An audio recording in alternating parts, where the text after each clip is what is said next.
নমস্কার বন্ধুরা, আজকে আমি বলবো শীতকালে কি কি খাবেন বা খাওয়ার তালিকার মধ্যে কি কি রাখবেন।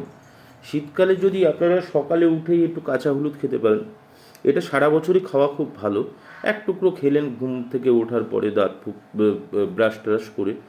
সপ্তাহে দুদিন যদি একটু কালমেঘ পাতা খেতে পারেন, খুব বেটার। আর শীতকালে মেনলি যে খাবারগুলো খুব জরুরি আমাদের শরীরের পক্ষে, কারণ খুব ড্রাইনেস থাকে তো।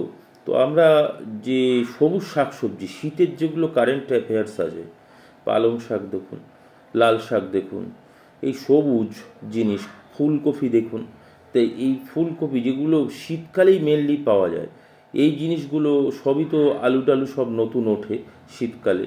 মটরশুঁটি বরবটি সবই সিজন অনুযায়ী একটু বেশি হয়, গরমের তেনায় শীতকালে।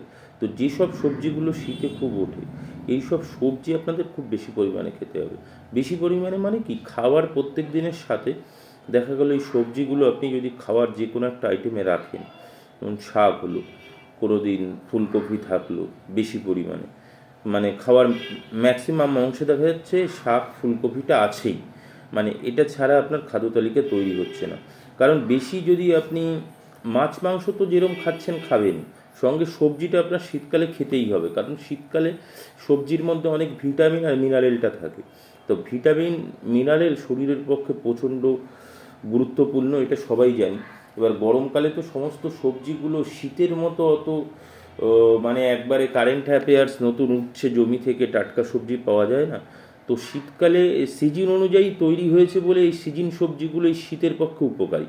মানে কি, শীতের এই সিজনে এই সবজিগুলো আপনারা যদি খান, শরীর দেখবেন একই রকম আছে, শরীরে কোনো ডিফর্মিটি আসবে না, কোনো উইকনেস আসবে না, শরীরে কোনো অস্বস্তি ব্যাপার, পেটের প্রবলেম, পায়খানার প্রবলেম অনেকের যেটা শীতকালে হয়, এই সব প্রবলেমগুলো আসবে না।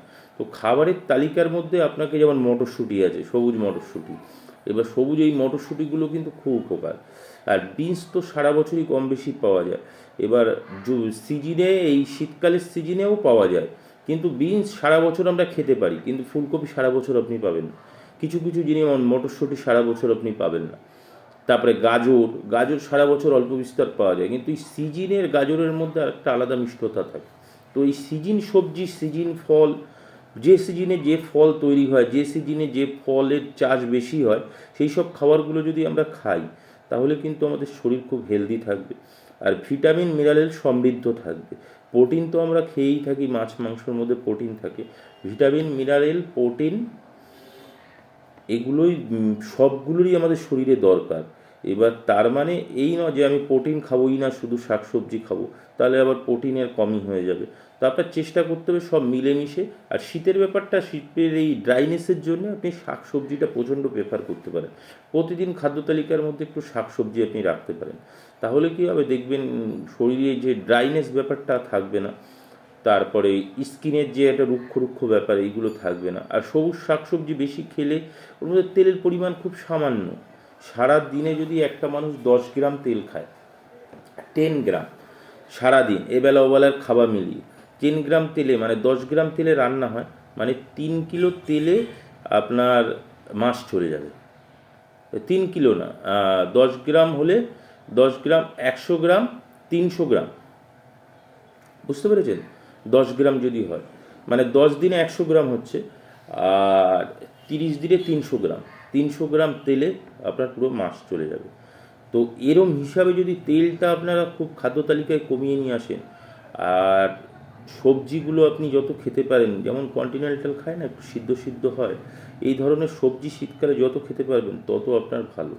আর তেলের ব্যাপারে তো আমি আগে একটা ভিডিও বানিয়েছি, কতটা তেল খাওয়া দরকার না দরকার।